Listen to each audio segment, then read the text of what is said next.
In this video, you'll learn how to create a subscription product on your Stan store.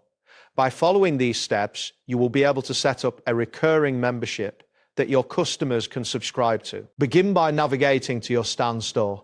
Look for the option labeled My Store on the main dashboard. Once you locate it, click on it to access your store settings. Next, find the button labeled Plus Add Product. This button is typically situated at the top of the page.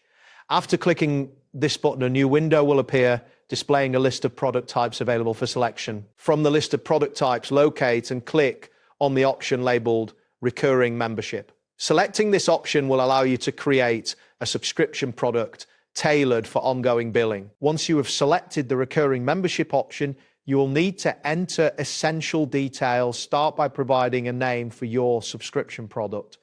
This should be descriptive enough for customers to understand what they are subscribing to. Next, specify the price of the subscription.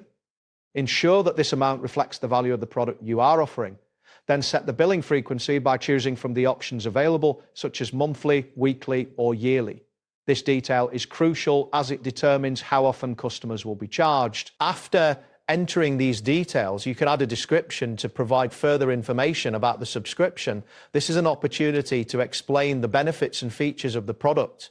Additionally, consider uploading relevant images that represent the subscription product visually. When you have filled in all the necessary information, look for the button labeled Publish or Save. Clicking this button will finalize the creation of your subscription product. A confirmation message should appear indicating that your product has been successfully published. It's important to review your subscription product once it is published to ensure all details are correct. Customers will rely on the accuracy of the information presented.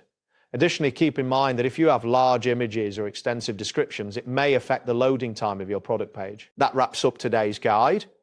Thanks for watching and catch you in the next tutorial.